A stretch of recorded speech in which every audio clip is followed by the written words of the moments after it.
Sí, muchas gracias, Miguel Ángel, y gracias a la Fundación por darme la oportunidad de hablar de algo a lo que yo me he aproximado desde un punto de vista personal, prácticamente. Yo soy informático de formación, pero en realidad desde siempre he sido naturalista de vocación. Y fijaos que voy a hacer este inciso para explicaros cómo llegué yo aquí a esta zona. En 2007 yo hago ciclismo de montaña y con un grupo de amigos ciclistas pues empezamos a documentar zonas que se podían recorrer con la bicicleta. Y poco a poco fuimos profundizando en el conocimiento del terreno desde el punto de vista histórico, arqueológico, etcétera, y ese fue el primer contacto que tuve con los incendios. Este grupo fundó una página que se llamaba Iluana, y con el paso del tiempo pues este proyecto desapareció por el cambio de tecnologías y tal, pero yo siempre he seguido muy vinculado a los temas de arqueología y de historia, desde el punto de vista haciendo el análisis del territorio con herramientas cartográficas, pero también haciendo prospección del territorio y tal. Y esta visión transversal del paisaje, ya desde un punto de vista profesional, ¿no?, colaborando con empresas, por ejemplo, Arqueotectura, que es la empresa de arqueología con la que colaboro, aunque la mía se llama Caire, pues esta visión transversal del territorio es la que me ha acercado al tema de los incendios. Entonces, en realidad las tecnologías estas que nos permiten aportar información de incendios son relativamente recientes, las tecnologías de satélite, ¿no?, poco más de una década, y de eso es lo que voy a hablar y de la información que eso me ha dado sobre los incendios en la Serranía de Ronda. La ponencia la voy a estructurar en estos 5 puntos. Primero, métodos y fuentes. Luego voy a dar una visión general sobre los incendios en la Serranía de Ronda. Luego voy a hablar de algunos concretos que son más singulares por algunas causas. Luego voy a poner el foco en Sierra Bermeja. Ahora entenderéis por qué. Y finalmente quiero hacer una reflexión a modo de epílogo como alternativas de futuro. Métodos y fuentes. Pues cuando yo me pongo a investigar los incendios, es a partir de cuándo está la información del satélite disponible, ¿no? Y tenemos información de los satélites Landsat aproximadamente desde el año 1975. Esta información de satélite es la que a mí me permite, no siendo testigo directo, tener una visión hacia atrás en el tiempo, ¿no? Sin embargo, hay otros muchos satélites que constantemente están rodeando la Tierra, ¿no? Algunos aquí los tengo citados, ¿no?, como el sensor MODIS que va a bordo del satélite Terra, ¿no?, de la NASA, que miden índices como el NDVI, ahora después hablaré de él, la temperatura, EVI, NBR, etcétera. Cada uno de estos satélites nos da una información importante. En la actualidad, a día de hoy, hay prácticamente portales que te dan este tipo de índices que miden determinadas características del territorio, te lo dan en tiempo real, pero hace 10-15 años pues había que procesar esta información, ¿no? En concreto, aquí en Europa tenemos todo el sistema de Copérnico, que tiene varios satélites de la gama Sentinel, y en concreto Sentinel-2 es el que más nos interesa para medir el tema de los incendios. ¿Qué es lo que hace este tipo de satélite? Lleva un sensor y lo que mide es el espectro visible e invisible del espectro electromagnético, ¿no? Ahí arriba tenéis todo el espectro electromagnético, y justo en la franja del centro tenemos el espectro visible. Esto es lo que nos da la información visible. Bueno, pues para los incendios utilizamos este espectro visible y el que está a la derecha, que es el infrarrojo. Cada uno de los satélites, bueno, pues tiene unos sensores determinados y tiene más o menos sensores de tal forma que permite medir la longitud de onda en determinadas partes, ¿no? Y estos valores de la longitud de onda, ahora lo explicaré con un poco más de detalle, es lo que nos permite a la postre poder analizar el incendio. Aquí tenéis todas las series de las satélites Landsat. Actualmente ya van a lanzar el 9, pero para retrotraernos al 1975 con una regularidad más o menos interesante, pues hay que irse a la serie Landsat 2, ¿no? Pero sin embargo también podemos utilizar los satélites Spot o los Sentinel que he referido antes. Vamos a centrarnos, por ejemplo, en Sentinel. A bordo de este satélite van 12 sensores que permiten medir la longitud de onda en un margen concreto, ¿no? Bueno, pues simplificando mucho, si cogemos 3 de las mediciones que hacen estos sensores y cruzamos mediante fórmulas matemáticas estas mediciones para cada uno de los puntos, pues nos permite identificar dos de los índices y variantes de ellos que más se utilizan en el tema de incendios. Uno es el NDVI y el otro es el NBR. Hay otros tipos de índices, pero simplificando, estos son los más interesantes para categorizar los temas de incendios. El NDVI básicamente lo que mide es la actividad fotosintética de la cobertura vegetal terrestre. Cuando hay un episodio de incendio, una masa forestal sufre un estrés por esta perturbación. Entonces, si comparamos el valor del NDVI antes del incendio y después del incendio, podemos tener una señal que nos indica que haya habido una perturbación. Y eso es lo que nos permite, por ejemplo, evaluar la superficie del incendio. Esto no solo se utiliza en temas de incendio, ¿no? Yo, por ejemplo, que hago temas de arqueología, pues, por ejemplo, si en un sitio hay un yacimiento y está bajo el suelo, imaginaos que hay una muralla, sobre la muralla el crecimiento de la vegetación es distinto que donde hay más potencia de suelo. Entonces eso de alguna forma el NDVI también nos está indicando dónde puede haber posibles yacimientos, ¿no? Y el otro índice que tenemos es el NBR, que lo que nos indica es la superficie quemada. Además nos indican los frentes y se utiliza de una forma especialmente interesante para evaluar, según la escala que tengo aquí puesta en la esquina inferior derecha, la severidad del fuego. Y esto es una cosa a la que yo a lo largo de la charla quiero señalarlo especialmente, porque a lo largo de la tendencia que tenemos con los incendios en la actualidad, y Juan ha estado hablando antes de incendios de sexta generación, lo que estamos viendo es que el foco no hay que ponerlo tanto en cuánta superficie se quema, sino con qué severidad se quema, ¿no? Eso quiero incidir yo. ¿Qué tipo de mapas hago yo con estos dos índices? También utilizo otros índices, pero para simplificarlo. Por ejemplo, el de la izquierda es un mapa del incendio de Sierra Bermeja de 2021 generado a través del índice NDVI. Veis como la zona incendiada está en un color rojo que indica que la vegetación que está en ese sitio está mucho más estresada. Y con el NBR pues he generado el de la derecha, ¿no? El NBR nos indica si una zona está quemada. Entonces, comparando valores del NBR, es decir, valores que ha tomado el satélite antes del incendio y después del incendio, pues podemos, por un lado, delimitar el área quemada, pero por otro lado, identificar cómo de severo ha sido el incendio dependiendo de qué sitio, ¿no? Pero existen otros tipos de satélites, además del Sentinel, porque el Sentinel en realidad da una cobertura total de la Tierra cada 3-4 días. Es decir, necesito 3-4 días para tener una medición del satélite y comparable con una medición anterior, ¿no? Sin embargo, constantemente tenemos una medición diaria, por ejemplo, a través del satélite del sensor MODIS y del sensor BIRS que van a bordo del satélite Terra de la NASA. Y esto es lo que nos permite, esto es una captura de una página que en tiempo real te está diciendo los puntos calientes, ¿no? Incluso a través de estos puntos calientes, porque no solo te señala el punto caliente, sino que te señala la temperatura del punto caliente, con lo cual, mediante interpolación, podemos evaluar las zonas que están sufriendo en tiempo real más incidencia respecto a otras, ¿no?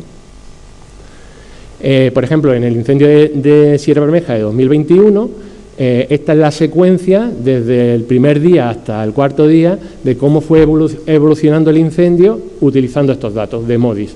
A partir del quinto día ya había datos de Sentinel y entonces pues, es más fiable la evaluación a través de la otra información, ¿no? A través de índice NBR, ¿no? Pero bueno, como veis nos da... estas son las mismas herramientas que utiliza el Infoca y otras muchas que utilizará seguramente, pero que en realidad nos da una información muy precisa de cómo está evolucionando el incendio. ¿Qué otras fuentes documentales he consultado yo para analizar los incendios de Sierra Bermeja? Pues bueno, hay informes del Infoca a partir de la década de los 90, pero anteriores a esto, pues del ICONA o del Ministerio, ¿no? De las distintas formas como se llamase el Ministerio en cada momento, ¿no? Ministerio de Medio Ambiente o de Medio Ambiente y Agricultura, etcétera, ¿no? Y nos da una información muy interesante porque medida no con herramientas de este tipo, con lo cual hay baile de cifras, ya luego lo veremos, sino nos dice, por ejemplo, al final cuál ha sido la causa del incendio, de lo cual nos permite hacer estadísticas y cuánta superficie arbolada y no arbolada, aunque esto lo podemos evaluar luego también mediante herramientas de estas. Pero bueno, esto es un tipo de información que también he consultado. Luego también he consultado los vuelos aéreos, ¿no? Hay vuelos desde el año 1926, fotografías de vuelos desde el año 1926, pero con cobertura nacional a partir de 1956, lo que se llama el vuelo americano o el vuelo de serie B. Y a partir de ahí hay distintos vuelos, ¿no? En concreto, la Serranía de Ronda, a mí me han resultado muy interesante consultar el vuelo de 1956 y el vuelo de 1977, el vuelo interministerial de 1977, que tiene una gran resolución. Y nos permite además ver el estado de la cobertura forestal que había en esos momentos en nuestras montañas, ¿no? En las décadas recientes está en marcha el PENOA, y nos da una resolución muchísimo más buena, ¿no? Ya no se hace con vuelos aéreos, o no siempre se hace con vuelos aéreos, porque los satélites, pagando, por ejemplo, volando a 800 kilómetros de distancia, nos pueden dar una resolución de un píxel cada 30 centímetros, imaginaos, ¿no? Es decir, no es tan necesario ya volar en avioneta para tener una cobertura del suelo. Ahí tenemos una visión mucho más completa, ¿no? Aquí en la parte de la derecha, por ejemplo, veis dos comparativas de la fotografía, ortofotografía del vuelo de 1956 respecto al del 1977 para evaluar el área recorrida por el fuego en un incendio que además no viene en la base de datos REDIAN de la Junta de Andalucía, que es el de 1975 en Sierra Bermeja, Benavís, que calcinó casi 10.000 hectáreas, ¿no? Coincidió un poco con la muerte de Franco en ese periodo, ¿no? Este incendio yo lo he estudiado, bueno, pues a través de datos del satélite Landsat con el NDVI, pero luego con fotointerpretación es necesario, y además tirando de testimonios documentales de la época, le dije, no, tal punto se había incendiado, tal punto no se había incendiado, para corroborar o no si lo que me decía el NDVI era correcto o no, e incluso testimonios orales, ¿no? Luego hablaremos, cuando hablemos de incendios singulares, hablaré de este tema.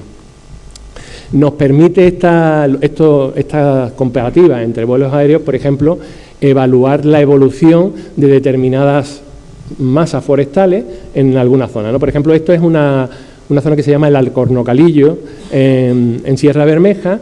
Veis que en 1977 estaba más o menos espeso, en 1997 mucho más espeso y en 2002 estaba muy clarito, ¿no? Justo ahí lo que se hizo fue una limpieza quitando pinos, porque el pino tiene más progresión que el alcornoque. Se cortaron todos los pinos para que el alcornocal siguiera adelante, ¿no? Y vemos que de entre 2002 y 2016 pues el alcornocal recuperó.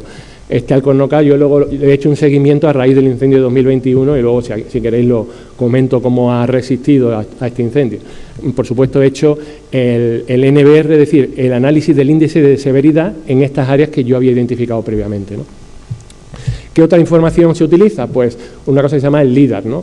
Si con los datos anteriores eran fotografías sobre avionetas o datos de satélite, con el LIDAR a bordo de una avioneta, pues lo que se hace es lanzar un láser, un pulso, como un radar, rebota y regresa a la avioneta. Podemos calcular la distancia que hay y además, en función de determinados parámetros, clasificar contra qué ha chocado esa señal, ¿no? De tal forma que podemos identificar si ha chocado contra una masa de vegetación. Y luego puedo clasificar el resultado, quitar la masa de vegetación y calcular lo que es la superficie del territorio. O bien valorar la estructura de la biomasa que está sobre ese territorio. O bien incluso valorar la cantidad de biomasa que hay sobre ese territorio. Y eso es un dato muy interesante de cara a la gestión de incendios, porque los especialistas dicen por encima de 10 toneladas por hectárea, los incendios de biomasa disponible para el fuego, no de biomasa total, sino la disponible para el fuego, que es la pequeña biomasa, pues los incendios se vuelven incontrolables, ¿no? ¿Para qué otra cosa me ha permitido esta información? Pues, por ejemplo, en Sierra Bermeja, para identificar los bancales que están bajo la vegetación, que a simple vista no los puedo identificar, pero si quito la vegetación me genero una superficie del territorio donde se dibujan los bancales. Y entonces son bancales de repoblación de los años 80 y estudiándolo con las fotos aéreas y con trabajo de campo puedo ver cómo esas repoblaciones qué éxito o fracaso han tenido en el tiempo.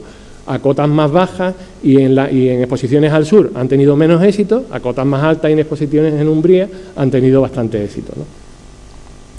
¿Qué otras fuentes documentales? Bueno, pues la información que hay en los propios ayuntamientos, aquí tenéis del Ayuntamiento de Jubrique o en Málaga o el de Estepona, notas de prensa, por ejemplo, ahí he puesto un recorte de 1919, en las hemerotecas hay mucha información, no siempre fiable, pero bueno, nos apunta a cosas que son interesantes, y luego los testimonios orales, que cada vez son menos, ¿no? Aquí tengo puesto un Rafael Guerrero que trabajó como arriero hasta 1956 en la Sierra del Real, es decir, nos da un testimonio de los usos que se hacían en la Sierra del Real en 1956, pero he hablado con, por ejemplo, un señor que se llama Juan Cava, que trabajó poniendo en explotación los hornos de brea para, a través de la resina de los árboles, sacar alquitrán, o he hablado también con arrieros que me contaban cuál era el trayecto que hacían entre Benavís y Pujerra, por ejemplo, cuánto tardaban, o a Ronda, etcétera. Todos estos testimonios son muy interesantes y cada vez quedan menos, ¿no?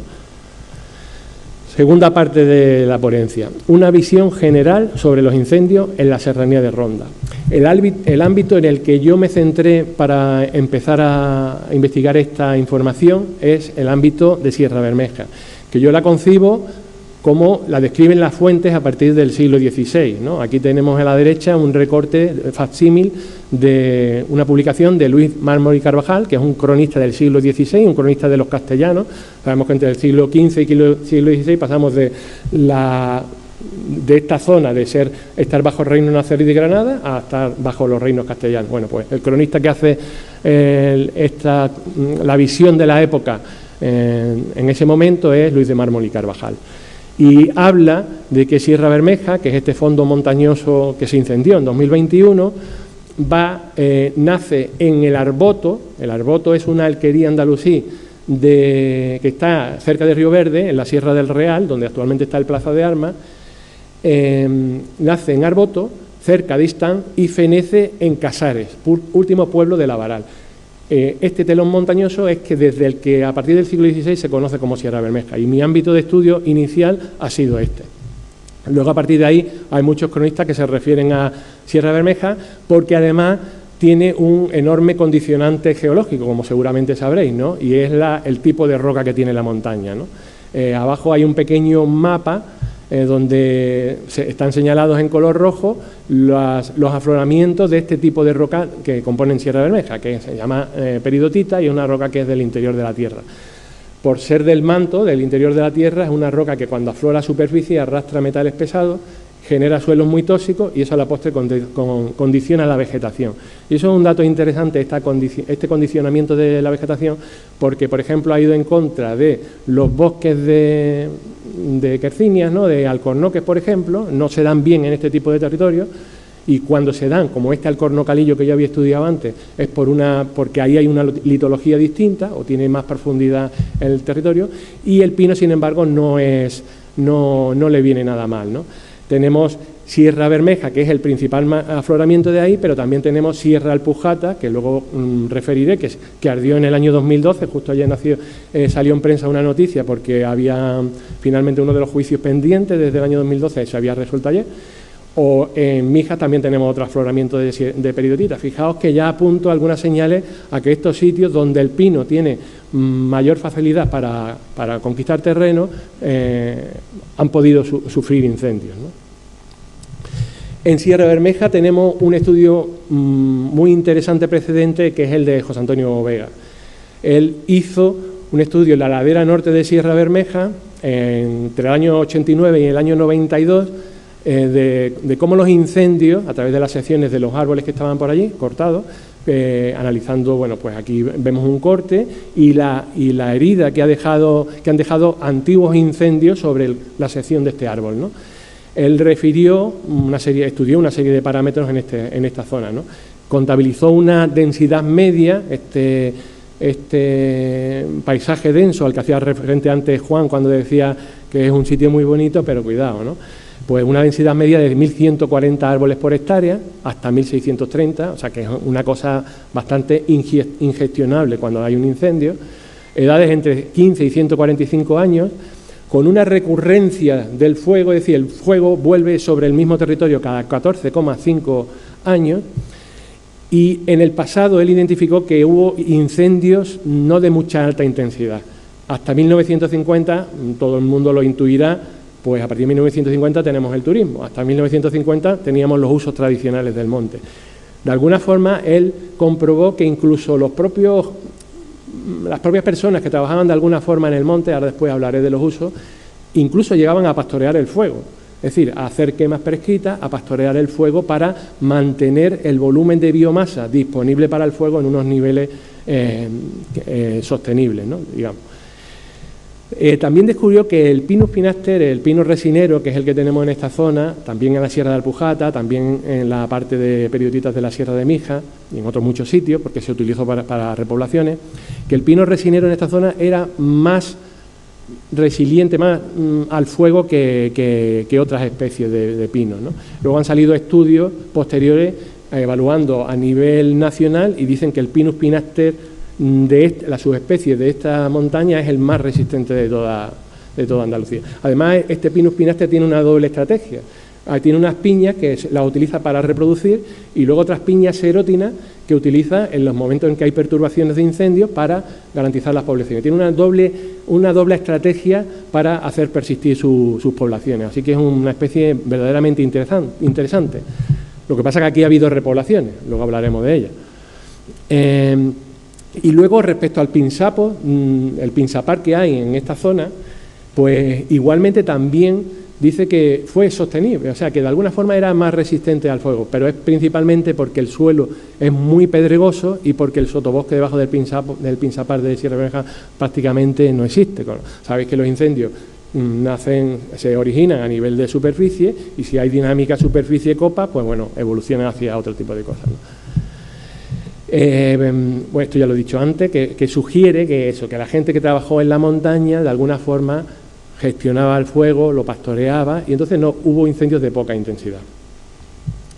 Si hacemos una mirada sobre el ámbito andaluz, los incendios forestales ya utilizando información de satélite, pues identificamos 6 puntos en toda Andalucía donde el fuego es especialmente reincidente y recurrente. Y uno de los 2 sitios que más recurrencia tienen, pues son Huelva, la provincia de Huelva y la provincia de Málaga, ¿no?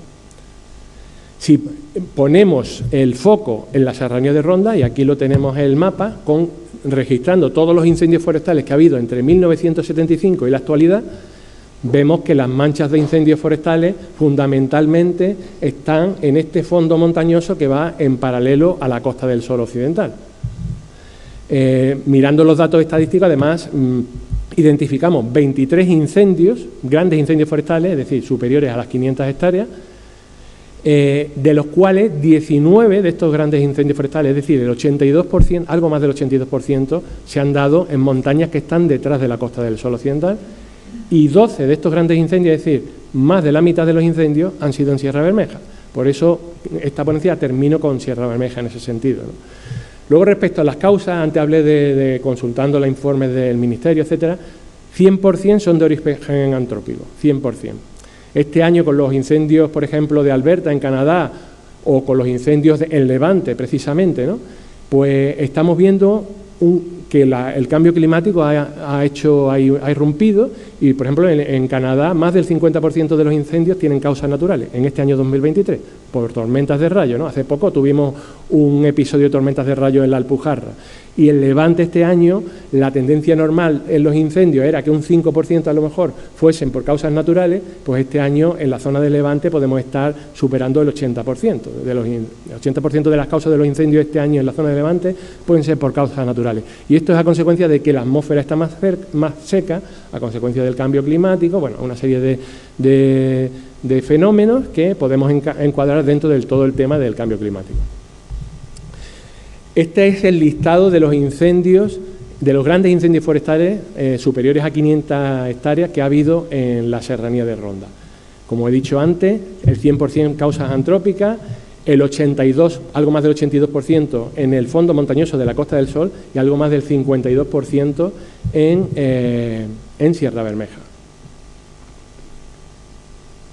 El 43,48, ligeramente por encima de la estadística que ha puesto Juan, las estadísticas generales antes, son intencionados. No intencionados que lo diga yo porque sí, sino como vienen finalmente los informes, ¿no? Y hay, como digo, el incendio de 2012 en Sierra Alpujata, pues hasta ahora no se ha resuelto, pues que todo apuntaba a que un señor había hecho una quema en una zona y bueno, finalmente eso se ha desestimado, no se ha podido probar que eso fuese así. O recientemente, también este mismo año, creo que a principios de junio, se resolvió el del año pasado de Pujerra en la Resinera, que en principio la prensa y las declaraciones apuntaban que fue a consecuencia, en un día de altas temperaturas y fuertes rachas de viento, del uso de maquinaria pesada en una gestión del monte, en la zona de la resinera, y finalmente con fotografías y todo esto no se ha podido probar. Es decir, que cuando yo estoy diciendo que el 43% es intencionado, es porque finalmente se ha podido probar que es intencionado. Intencionado no significa pirómano. Intencionado puede ser cualquier otra cosa. Y también algo, enlazando con lo que dijo Juan antes, yo sostengo que la causa de la ignición es indiferente. Da lo mismo porque pueda generarse un incendio. El problema es el incendio en sí una vez se ha generado. ¿Y qué necesitamos para que haya un incendio? Además de la ignición, pues el combustible. Y es ahí donde está el foco del problema. Bueno, volvamos a ver el mapa un poco ya centrado en el ambiente de la Costa del Sol, que concentra el 82% de los incendios entre 1975 y 2022. ¿Cuál es una de las principales, no causas, sino circunstancias que de alguna forma puedan condicionar? Pues si avanzamos a la siguiente diapositiva, vemos que es una zona que está ampliamente urbanizada, la Costa del Sol, ¿no? Es una de las conurbaciones más importantes de todo el mundo. Y eso hizo que a partir de 1950 se desplazara el sector primario que trabajaba tradicionalmente en el monte, se desplazaba al sector terciario que trabajaba en la Costa del Sol.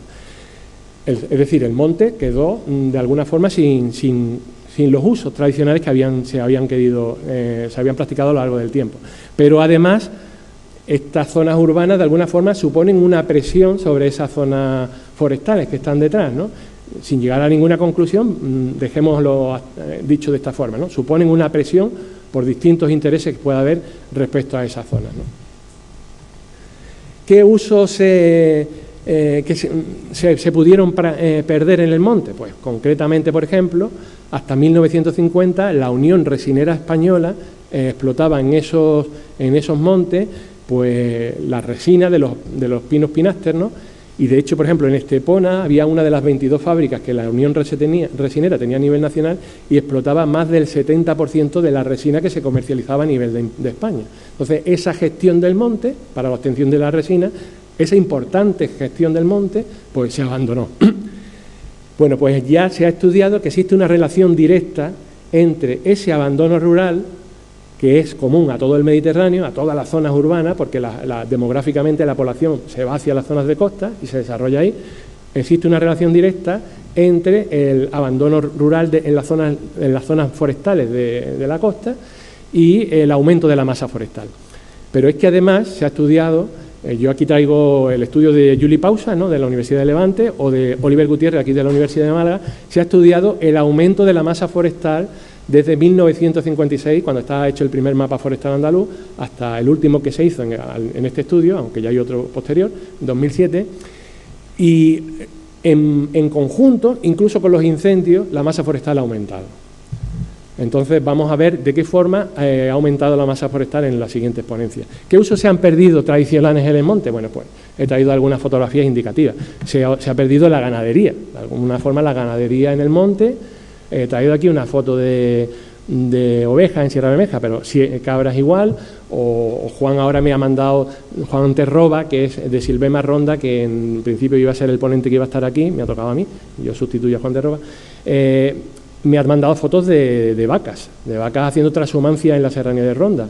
Estos animales crean cortafuegos naturales, bajan la biomasa a nivel de sotobosque de forma natural, ¿no? ¿Qué otros usos se han perdido? Aparte de la resinera, ahí veis una foto de CSFOR, se han perdido los hornos de brea, se han perdido la minería también requería de mucha demanda forestal, se han perdido incluso baños terapéuticos que habían disperso a lo largo de la montaña. En otras zonas, no aquí en donde las peridotitas, se han perdido las caleras, se han perdido hacer picón, el carboneo, se han perdido utilizar la madera de los montes, se ha perdido la arriería, los arrieros, a fuerza de pasar por determinados caminos, pues también mantenían esos caminos limpios. En fin, se han perdido un montón de usos. ¿Y qué usos tenemos actualmente? Bueno, pues el turismo activo, es decir, gente que quiere disfrutar de estos entornos, pues, en plan deportivo, en plan recreacional o por ornitología. un uso que puede ser el paisajístico. Bueno, puede haber mucha gente en la Costa del Sol que no haga uso de la montaña, pero que le gusta tener este trasfondo montañoso verde y resplandeciente de naturaleza. Así que eso es un uso que también podemos hacer. Y finalmente los beneficios ecosistémicos, que también era algo que anterior a 1950, los beneficios ecosistémicos siempre están ahí, pero realmente en las sociedades actuales pues se evidencian más que es necesario, ¿no? Tengo un amigo que es José Antonio Castillo Rodríguez, que habla de que estas montañas son montañas protectoras, y en el caso de la Costa del Sol se evidencia muy bien, ¿no? Porque generan un microclima, generan aportes de acuíferos, ¿no? Todas estas montañas tienen un tipo de climatología que está entre húmedo y hiperhúmedo, ¿no? Y eso propicia, bueno, pues una cantidad de lluvia por encima de la media, ¿no? Este año estamos por debajo, pero actualmente tenemos 800 litros en el año hidrológico actual, cuando pues, en Málaga pueden estar, no sé si en 200 litros, ¿no? O en la Sarquía ya estamos viendo lo que hay, ¿no? Pero no solo hay aportes hídricos directos, sino también a través de condensación de las nubes, ¿no? Masas de aire húmedo que vienen del Atlántico chocan en esta zona, ascienden y se condensan. Y esta lluvia horizontal también se queda aquí, percola a través del suelo y de alguna forma rellena los acuíferos de los que luego disfrutamos, ¿no? Así que esos beneficios están ahí, ¿no? Vamos a ver cómo ha evolucionado entre 1956 y la actualidad lo que es la masa forestal. Vemos aquí tres mapas. El de la superior izquierda habla de las formaciones arbóreas propiamente. Veis que prevalecen los colores azules, es decir, ha habido un avance en las formaciones arbóreas entre 1956 y actualmente. En el inferior izquierda es los pastizales, y luego en el inferior derecho, el que he puesto en grande, veis que es un mapa que está mucho más señalado y donde predominan mucho los colores azules por un lado y los verdes por otro lado. Esto es matorral con árboles. De alguna forma está señalado que efectivamente nuestros montes están creciendo en masa forestal, pero una masa forestal donde se alternan los arbustos y los árboles. Este es el tipo de paisaje que estamos teniendo actualmente, y este es el crecimiento que, pese a los incendios, pues están teniendo nuestras masas forestales. Si hablamos por especie, pues en el de la izquierda, donde están las quercíneas, vemos que el 92% persiste lo que había en 1956 hasta la actualidad. Pero, sin embargo, en la parte de la derecha, donde vemos las coníferas, los pinos, pues estamos viendo que hay un 78% más respecto a 1956. Tenemos un 78%. Muchos de estos pinos han sido consecuencia de repoblaciones, pero otros pinos han podido ser por esta estrategia serótina de reclutamiento serótino que tiene el pinar. Y eso lo veremos ahí a continuación.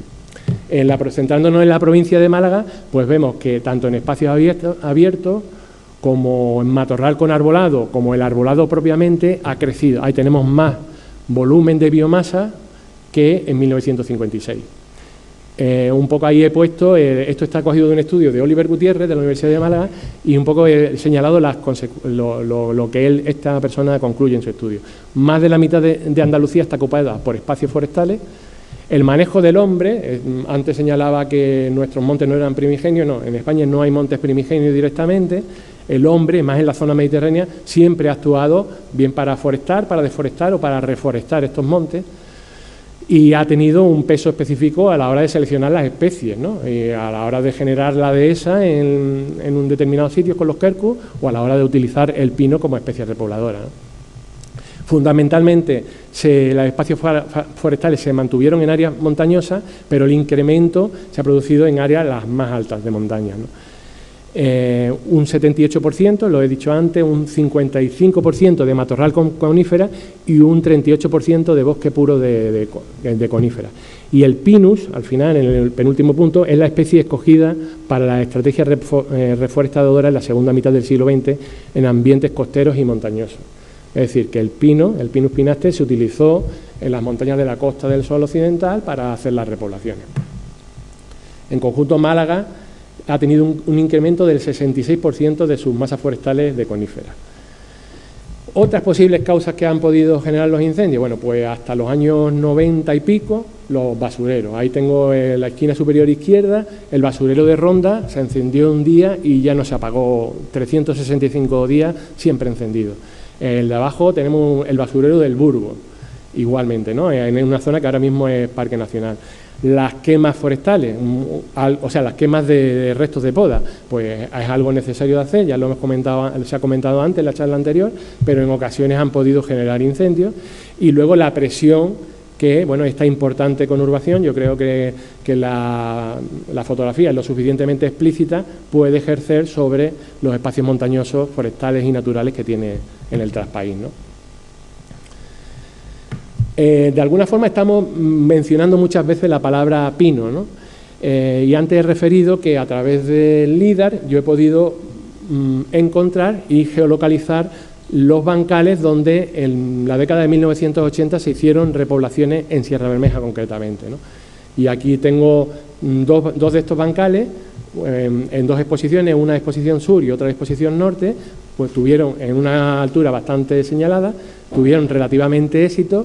Y luego, en la parte de la derecha, he visto cómo la severidad del fuego, a través de la información que se procesa ese análisis, ha tenido sobre estos bancales, ¿no? Luego voy a traer un ejemplo concreto que os va a ser mucho más indicativo. Aquí tenemos una parcela, sin embargo, que está cerca de Casares, en exposición sur y además en cota muy baja, y directamente no tenía pino, es decir, ahí no prosperó, ¿no? También coincide que hubo una sequía muy importante y duradera en los años 90, con lo cual las repoblaciones estas que se hicieron, pues finalmente no tuvieron éxito porque el clima tampoco acompañó, ¿no? Veis ahí en la parte de la derecha que el fuego de Sierra Bermeja directamente ni siquiera entró ahí, no había árboles, pues no entró. Aquí, esta es una parcela muy curiosa. Veis una ortofoto de 1956, veis que ahí los árboles están más o menos dispersos, no hay una importante densidad, estamos hablando que todavía se practicaban estos usos del monte. En 1966 hubo un incendio, que luego hablaré de él porque es de los singulares, pero en 1977 tenemos ya una foto de este territorio y vemos que el terreno de alguna forma está más o menos pelado, ¿no? En 1984 se hace una gestión para la repoblación. Se deja una parcela sin tocar, tal vez porque se había incendiado menos, y lo demás se repuebla, ¿no? Y en 2019 esta es la ortofoto que tenemos y el resultado de esta repoblación. Vemos que hay un pinar muy denso, que es una regeneración natural de estos montes antiguos que gestionó la Unión Resinera, y luego vemos que hay una serie de bancales con unos cuantos arbolitos ahí dispersos, ¿no? El mapa de la derecha nos habla de cómo el fuego ha afectado a esa parcela, ¿no? Vemos que este pinar denso pues tiene un color naranja oscuro, mientras que el otro tiene un colorcito naranja más claro. ¿Esto qué significa? Que el pinar de repoblación, evidentemente, tenía menos pies de árboles, tendría sotobosque, pero un bosque más disperso, pues se vio menos afectado que este denso pinar, ¿no?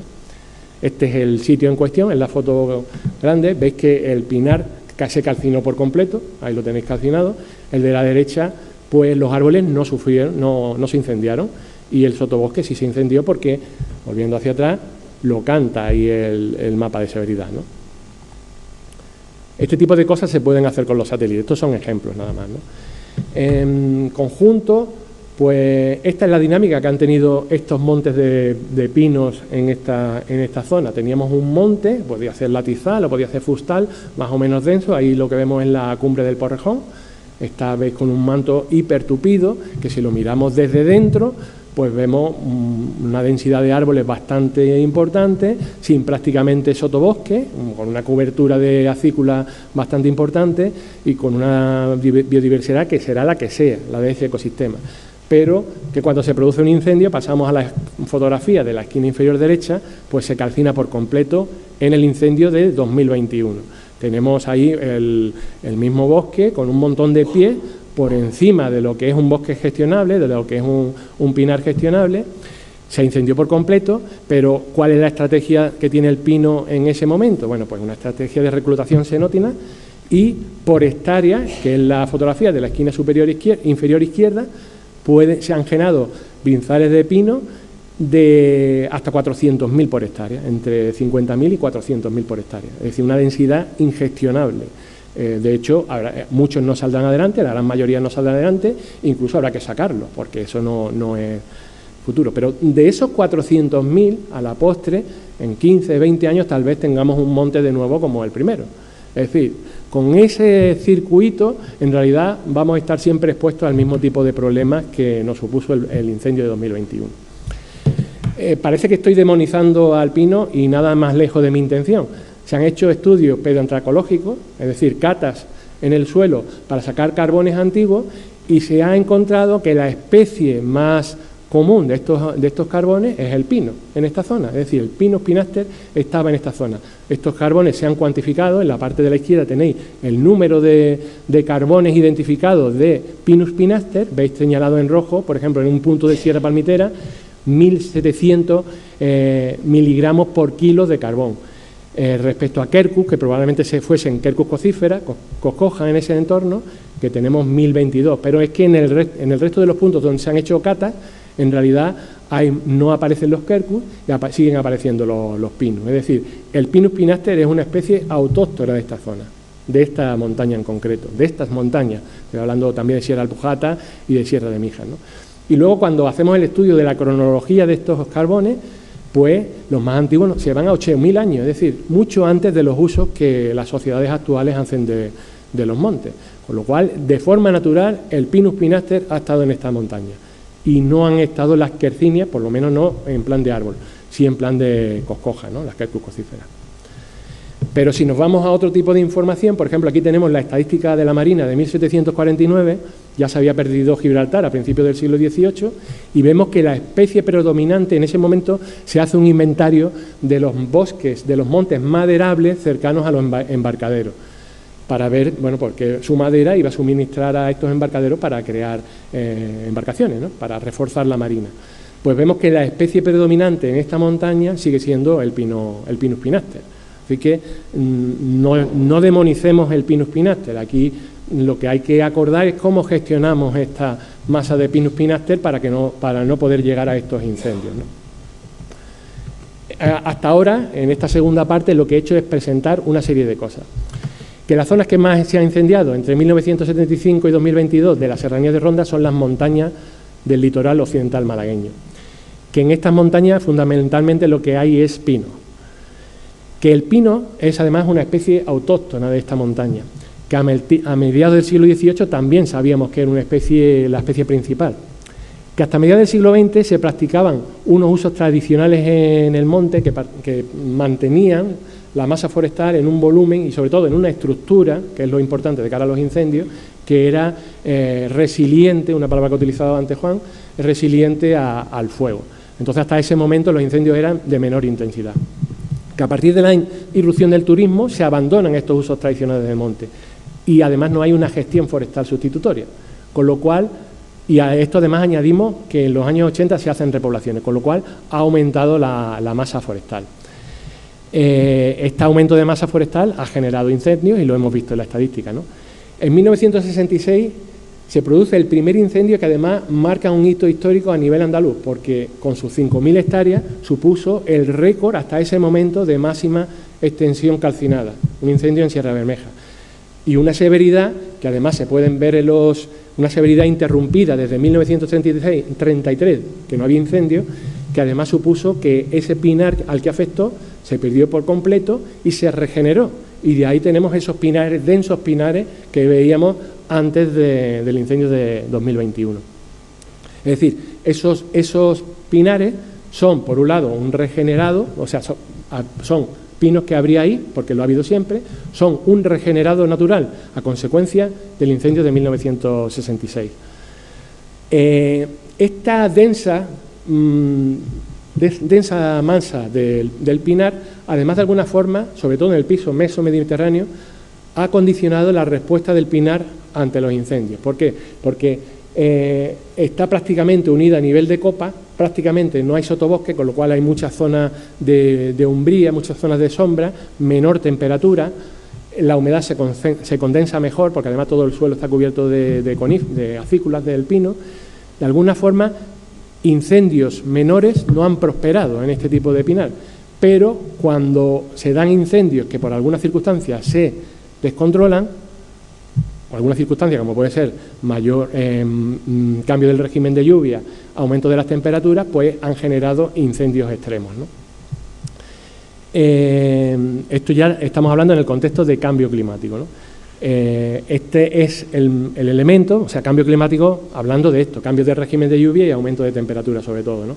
Pero esto lo que hace es que estas masas forestales se vuelvan más inflamables, y en este contexto es donde empezamos a hablar de incendios extremos. Tercera parte de la ponencia, voy a hablar de algunos incendios concretos de Sierra Bermeja. El incendio de 1966, en este momento todavía no había información de satélite, es decir, que no hay forma de comprobar con herramientas digitales cómo fue este incendio, pero sí está localizado más o menos con los documentos que hay en distintos organismos, ¿no? Por ejemplo, con la subasta de madera que se hizo, o porque a partir de este incendio que como digo, interrumpió una secuencia sin incendio desde 1933, incendios importantes, hubo incendios menores, hubo una subasta de madera importante, y aquí vemos el pliego, pero bueno, tuvo que salir publicado en distintos medios, etcétera.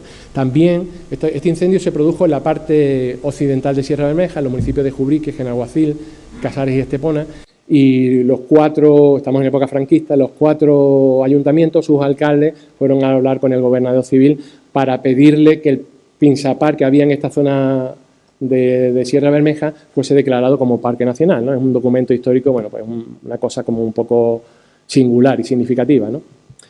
¿Qué consecuencias tuvo este incendio? Pues este paisaje que estamos viendo, ¿no? O sea, este paisaje es de un pinar incendiado en 2021, pero este pinar es el regenerado natural posterior al incendio de 1966. Como veis, el suelo es hiperpedregoso, ahí hay muy poco suelo, que es una de las características que tiene esta montaña. ¿Qué otras cosas se hicieron? A partir de ese momento se empiezan a construir los cortafuegos. En ese momento tenía sentido este tipo de medidas, ¿no? Ya no solo como infraestructuras para que los operativos se desplacen por ahí, sino también con la funcionalidad con la que se crearon, ¿no? Fue el break, ¿no? Interrupción del combustible, no es interrupción del fuego, sino del combustible del fuego, que es como se llama en inglés.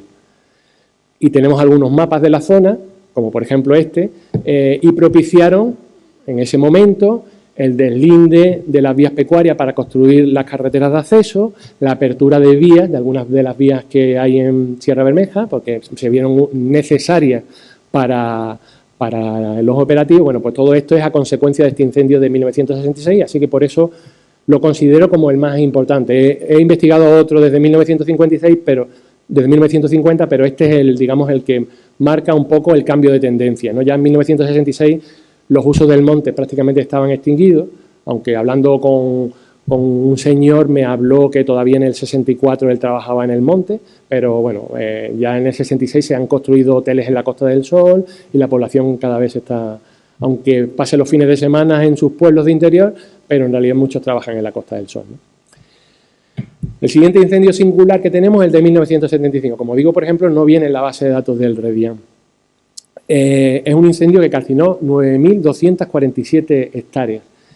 Yo para identificarlo pues he tenido que tirar de datos proporcionados por el satélite Landsat en 1975 y por el satélite Landsat en 1976, comparar ambas imágenes y generarlo. Además, luego corroborar lo que me decía esta comparación con ortofotografía aérea de los vuelos 1956 y 1977 y luego además con determinados puntos que tanto testimonios orales como las noticias de la época me permitían señalarlo, ¿no? Las noticias de la época pues alarmaban del grave incendio que fue. Tengo también el testimonio directo de una concejala del Ayuntamiento de Benajaví. Benajaví fue desalojado entero con este incendio y me contaba que su madre estaba embarazada de mellizos y cuando lo sacaron a su madre, la sacaron de Benajaví y tuvo que, así conocéis la carretera de Benajaví, que es muy estrechita, y a ambos lados estaba incendiada, le supuso tal estrés que a la postre perdió los mellizos. O sea, que hay testimonios duros en ese momento. Y luego todo el pie de monte de Benajaví hacia el litoral, que si vamos actualmente cuando pasamos por el túnel de Montemayor y vemos que antes de entrar en el túnel en dirección a Cádiz, vemos que esos montes están muy despoblados, es consecuencia de este incendio. Eso ahí no se actuó y entonces ese pinar nunca se ha vuelto a recuperar. Luego pasamos al siguiente gran incendio, que es el de 1991. Es el incendio que calcinó la parte oriental de Sierra Bermeja, en la Sierra del Real, y parte de la Sierra de Tolón, ¿no?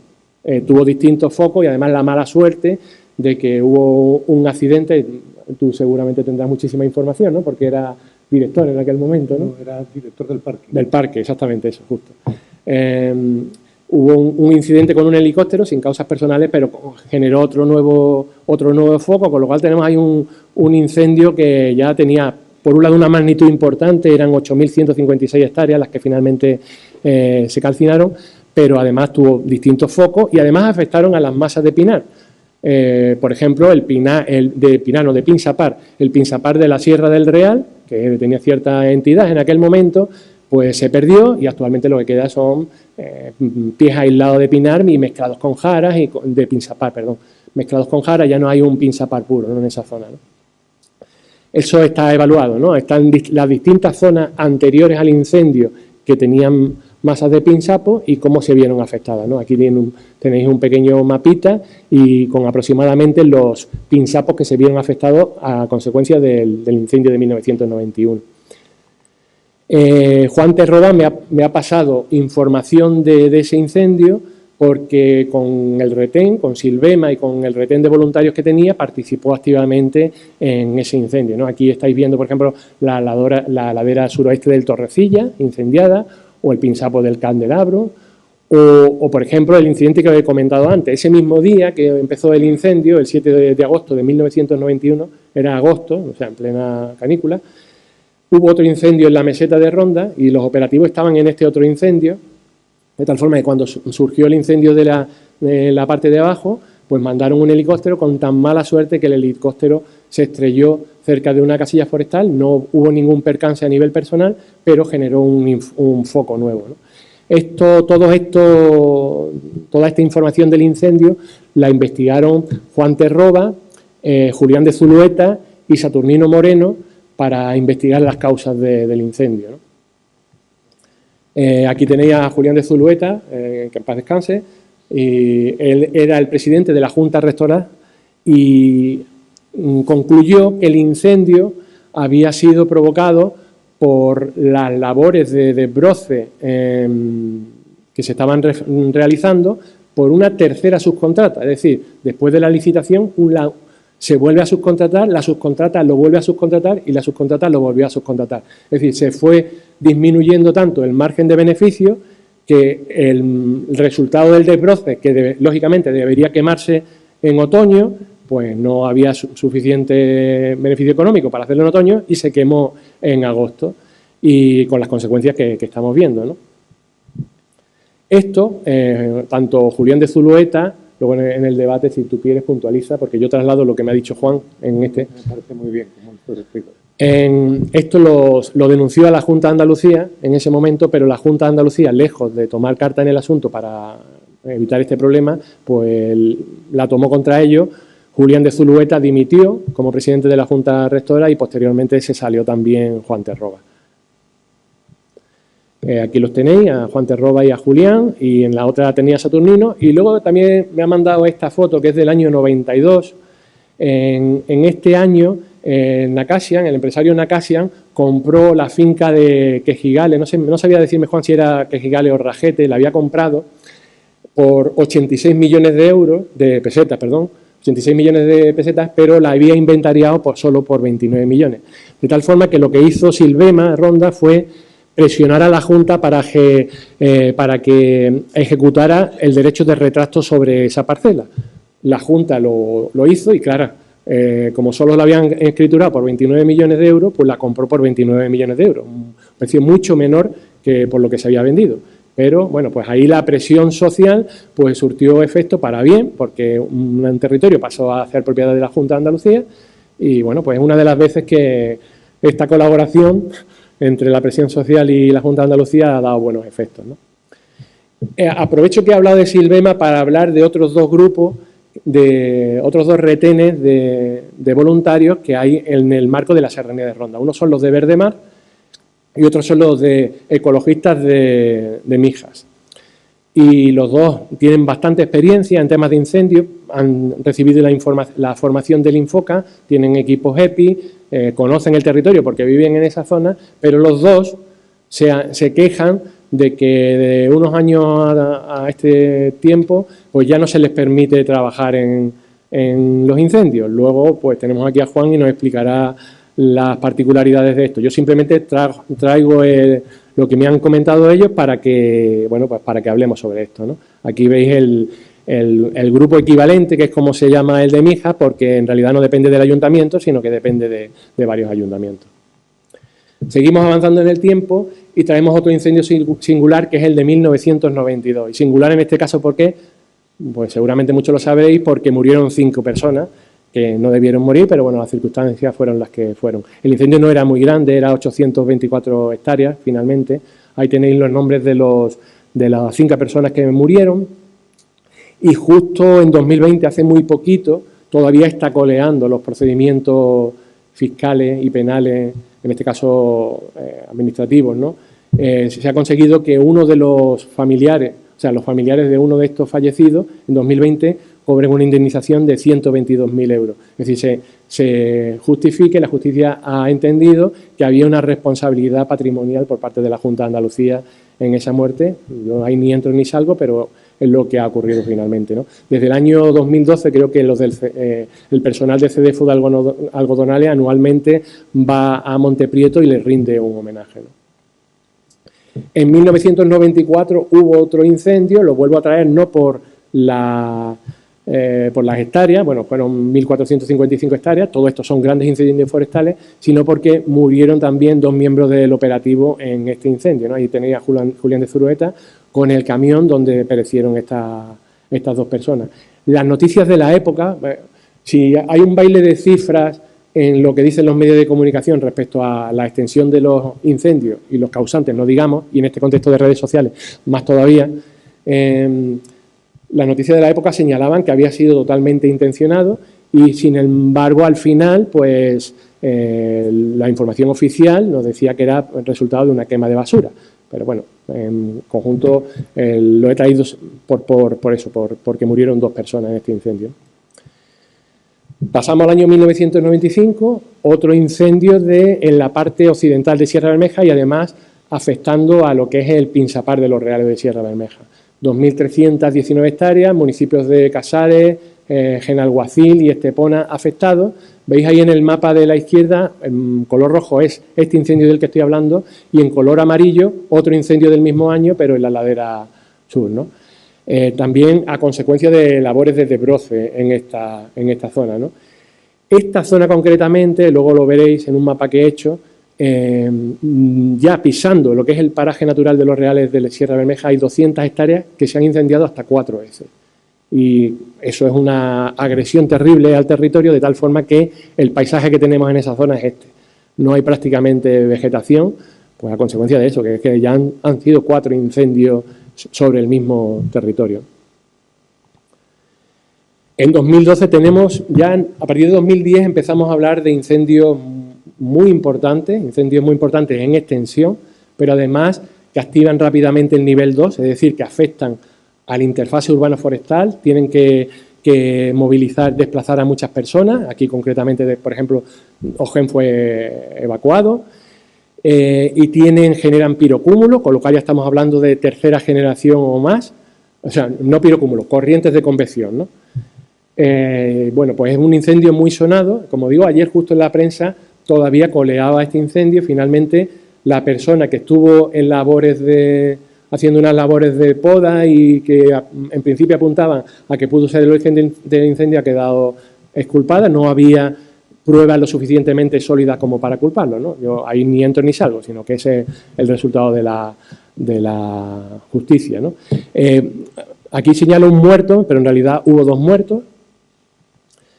Y a partir de este momento es cuando empezamos a hablar de incendios de tercera generación, de cuarta generación o de quinta generación, cuando empiezan con estas mismas características de incendio extremo, pero empiezan a ser simultáneos en el tiempo, ¿no? Simultáneos. Entonces hablamos de quinta generación, ¿no? Incendios que generan corrientes de convección muy importantes, avances muy rápidos, altura de llama enorme de tal forma que genera un poder calorífico que no permiten el ataque directo. Todas estas condiciones de incendios extremos empiezan a partir de 2010, en Cataluña antes, pero aquí en esta zona a partir de 2010 podemos decir que es cuando se da. De hecho, el 2012 es el primer incendio de estas características dentro del marco de la Serranía de Ronda, ¿no? Afectan a la interfase urbana forestal y entonces ya hablamos de cuarta generación. Si tenéis en mente el mapa que he puesto antes de las zonas de incendios paralelos a la Costa del Sol y todas las zonas urbanas, se entiende fácilmente que esta afección, ¿no?, a las zonas urbanas. Y pasamos al incendio de 2021.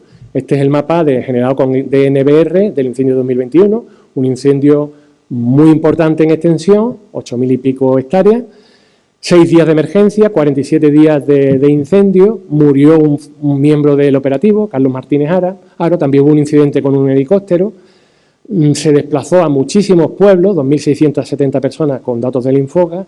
En principio, la prensa y las declaraciones políticas señalan que es provocado, pero hay secreto de sumario y no podemos afirmarlo.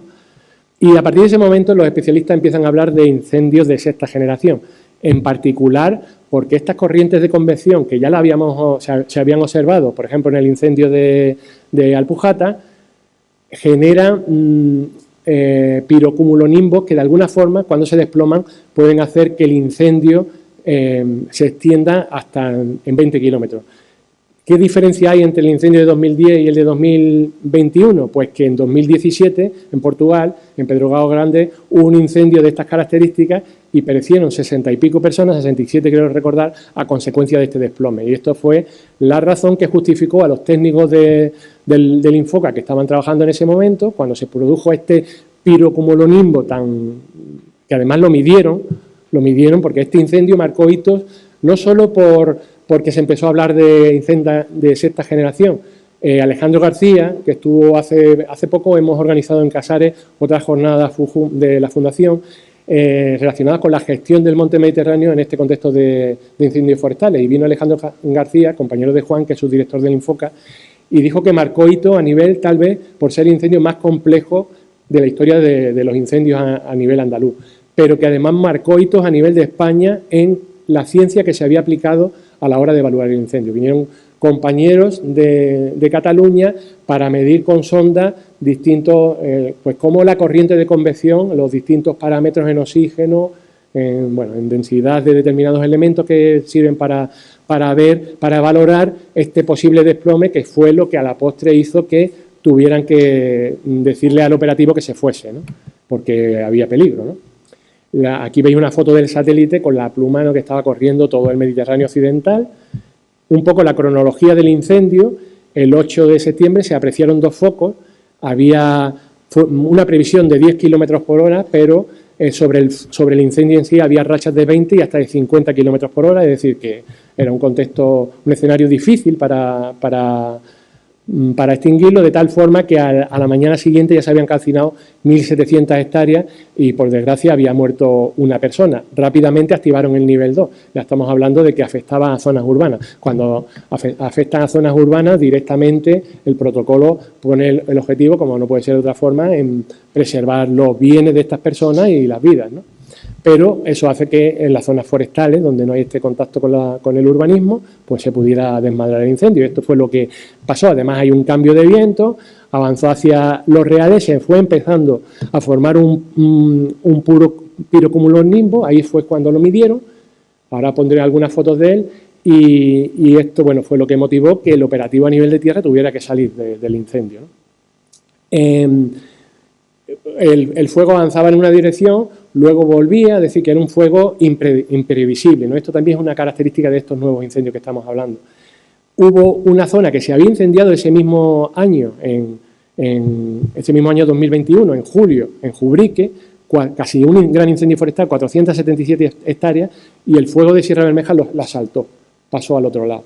Era capaz de dispersarse, no solo ya por el cumulolimbo, sino por las propias condiciones del incendio, generando nuevos focos, ¿no?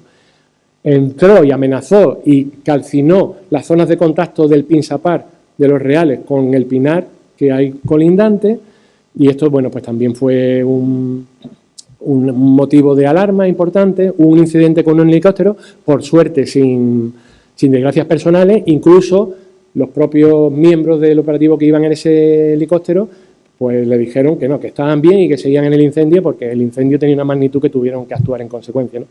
Y por suerte el sexto día, en la madrugada del sexto día, a las 2:30, pues cambiaron las condiciones meteorológicas, llovió y a las 6:45 de la mañana el incendio estaba controlado. Este tipo de incendio de sexta generación, muy frívolamente se ha utilizado en prensa ese término, pero en realidad, si atendemos a los datos, en verdad hay unos datos fiables, sólidos, que nos hablan de que son de incendios totalmente distintos, ¿no? Y solo se pueden controlar cuando cambian en el escenario determinadas circunstancias, como en este caso las condiciones climáticas. Estos son algunas de las fotos del pirocumulonimbo que motivó que se quitara el operativo de tierra, ¿no? En la foto de la izquierda veis que la de la derecha está creciendo hacia arriba, ese es el posible desplome, arriba hay unos nimbos, pero en la de la izquierda totalmente veis que está dispersado en horizontal. Empezó a dispersarse y entonces no se desplomó, por suerte para todos, ¿no? Además, en este incendio se producían columnas de convección paralelas, como por ejemplo la de la derecha, y esto también es una foto muy curiosa que se ha distribuido a nivel internacional en foros sobre incendios, ¿no? Así que este incendio de 2021 de Sierra Bermeja, un incendio de sexta generación, pero es un hito importante.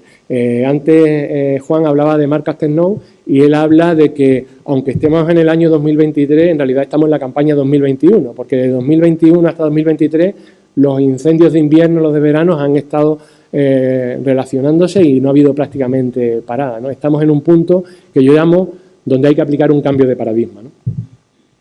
Se movilizaron un montón de operativos, luego se puede hablar sobre el tema de la UME, no era necesario la UME, el Infoca tenía mucho más operativo que para actuar en ese sitio, simplemente no se mete más gente porque no es necesario, ¿no? Por lo menos, ¿qué aprendí yo personalmente del tema de los incendios? Pues eso, hablar de los incendios de sexta generación y sobre todo de los EWE, de los incendios extremos, a partir de ese momento, ¿no? Hablar de la paradoja del fuego. No podemos extinguir todos los incendios, porque si no hay gestión forestal, los incendios de alguna forma también están haciendo esa gestión forestal. Y aparte, si no hacemos gestión forestal y extinguimos todos los incendios, la masa forestal sigue creciendo, con lo cual estamos en el mismo problema. A partir de ese momento se ha propiciado, por ejemplo, a mediados de junio de este año, la declaración a la que ha hecho referencia antes Juan, de la Fundación Pau Costa, ¿no?, sobre la necesaria gestión de los incendios forestales en España.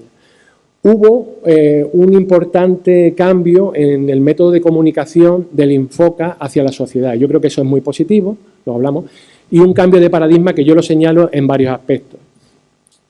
En que valoremos y definamos qué usos tiene hoy el monte, porque son unos usos distintos, y en función de sus usos, cómo actuar.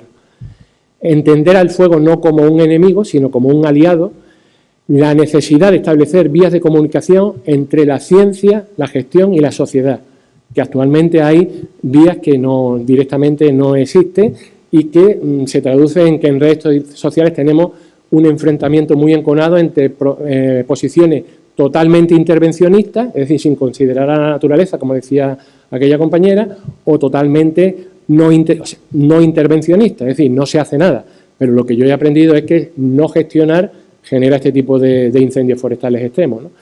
Y lo que yo apunto es a un modelo de gestión compatible para que hagamos sostenible la gestión de estos ecosistemas y la adaptación al cambio climático. En 2022, voy a ir ya rápido, en 2022 tuvimos otro incendio forestal, el año pasado, de nuevo 5.000 hectáreas, se han naturalizado los incendios de 5.000 hectáreas, ¿no? Pero si recordáis el mapa del incendio de 2021, tenía más presencia de colores morados y este no los tiene tanto. Hay colores naranjas que son moderados a alta severidad, pero no fue de tan alta severidad. Y eso yo señalo, sin tener nada que lo pruebe, pero parece que hay indicios, que como la resinera era una finca gestionada de alguna forma, tuvo menos severidad ahí el incendio. Fue a consecuencia de... La prensa señalaba que era consecuencia de una gestión con maquinaria pesada en un día de fuerte racha de viento y alto calor, pero finalmente el juicio ha salido que no se podía probar esto, ¿no? Pero de nuevo tenía este comportamiento de grandes frentes, avance de llama muy rápido, genera columnas de convección. Y fijaos en esta zona, en este pequeño mapa, el incendio de 2022 es el que está perimetrado en color amarillo. A la izquierda tengo el incendio de 2021 y a la derecha tengo el incendio de 1975, que era el de Benajaví, del que hablaba antes. Es decir, se incendió la zona que podía incendiarse. Así, tan sencillo como eso.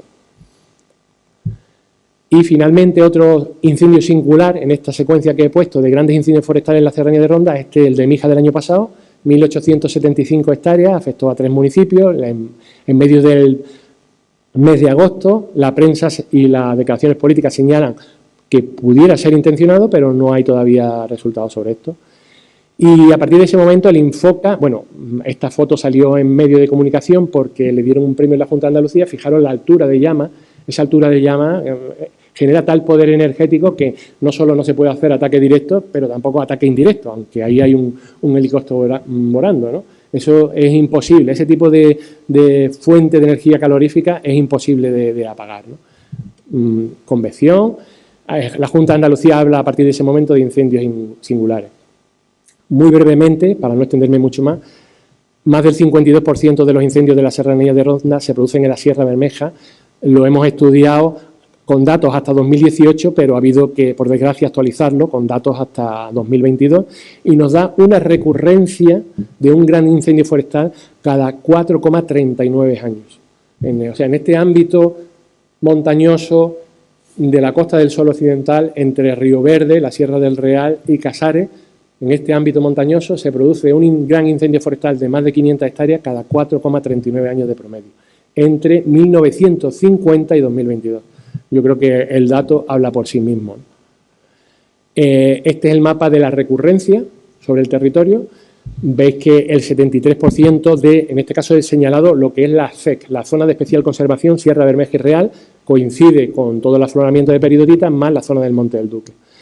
El 73% se ha incendiado en alguna vez, 54% una sola vez, el 16%, es decir, más de 5.000 hectáreas, es un territorio concreto por donde el fuego ha pasado 2 veces. Se ha incendiado 2 veces en este periodo, desde el 75 hasta la actualidad, un periodo más o menos de 50 años. 588 hectáreas 3 veces y 239 hectáreas, en la fotografía que os he puesto antes, esa zona ha sufrido un incendio forestal en este periodo de 40 y pico años 4 veces. Es un dato espeluznante. Y ya para terminar, alternativas de futuro. Esta es la gráfica de los incendios forestales en España. Yo aquí he señalado los grandes incendios forestales que ha habido en España y lo que calcinan estos grandes incendios forestales. Vemos una tendencia decreciente en número de incendios forestales. Esto señala el éxito del operativo del Infoca. Hay menos grandes incendios forestales, pero sin embargo el área que calcinan cada vez es mayor. Esto señala de alguna forma lo que venía a decir antes también Juan, que es los incendios cada vez se vuelven más grandes, ¿no? Por ejemplo, son los datos que había el año pasado, 267.000 hectáreas a nivel de España, 57 grandes incendios forestales a nivel de España. Empezamos a hablar, históricamente se hablaba de grandes incendios forestales superiores a 500 hectáreas, en algunos casos también se evalúan los de superiores a 1.000 hectáreas, pero ya desde el punto de vista del operativo hablábamos de incendios de primera generación, de segunda, tercera, desde el punto de vista que tienen el operativo antiincendio. Y desde un punto de vista científico hablamos de incendios de extremos, de estos EWE, ¿no?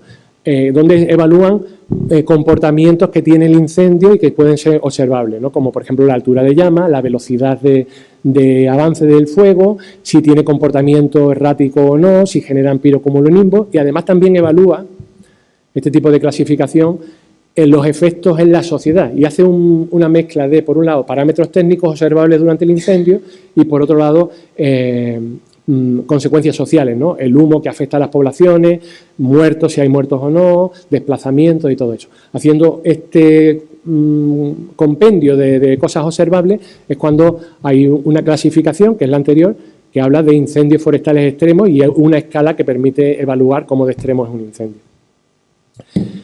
Ya muy brevemente, la estadística que he puesto antes nos permite tener una visión de cómo han evolucionado los incendios y cómo los operativos o las medidas que hemos tomado como sociedad, como administraciones también, frente a los incendios han ido cambiando. En 1967, más o menos, se construyen los incendios forestales, los cortafuegos, en ese momento eran medidas adecuadas. En la década de los 90, también coincidiendo con un periodo de sequía, hubo un repunte muy importante de los incendios forestales y en esa década se crea el Plan Infoca o se firma la Ley de Incendios Forestales y en este año, a partir del año 2021, estamos en un cambio de paradigma porque estamos viendo que han aumentado las masas forestales, somos conscientes de que biomasas por hectárea superiores a 10 toneladas generan incendios extremos, está aumentando la severidad, lo sabemos con datos estadísticos, y estamos alargando la temporada de incendios. De los 3 meses normales, pues ahora son muchos más, ¿no? Esto ha generado esta importante iniciativa coordinada por Pau Costa, pero donde están desde el Ministerio a organizaciones ecologistas para entender que la gestión forestal es la medida que es necesario. Ya no se necesitan más recursos tecnológicos, son bienvenidos lógicamente, pero lo que se necesita es una gestión previa. Entonces, para terminar, ¿por qué yo entiendo este cambio de paradigma? Entender el fuego como un factor ecológico inherente a nuestros montes. Hay determinados ecosistemas que necesitan del fuego directamente. Entender que es imposible evitar la totalidad de los incendios. Entender que un espacio natural no gestionado, no tenemos montes primigenios, tenemos montes con altísimos valores de biodiversidad, pero un espacio natural no gestionado genera incendios extremos. Admitir que existe un punto de equilibrio entre un espacio natural gestionado y la salud del ecosistema. Y para admitir eso debemos sentar a la ciencia, a la gestión y a la sociedad y acordar ese punto de encuentro. Y esa forma de gestionar ese espacio forestal, ¿no? Y entender que un espacio natural gestionado además genera posibilidades económicas para las comunidades que viven en torno a él. Pues muchas gracias.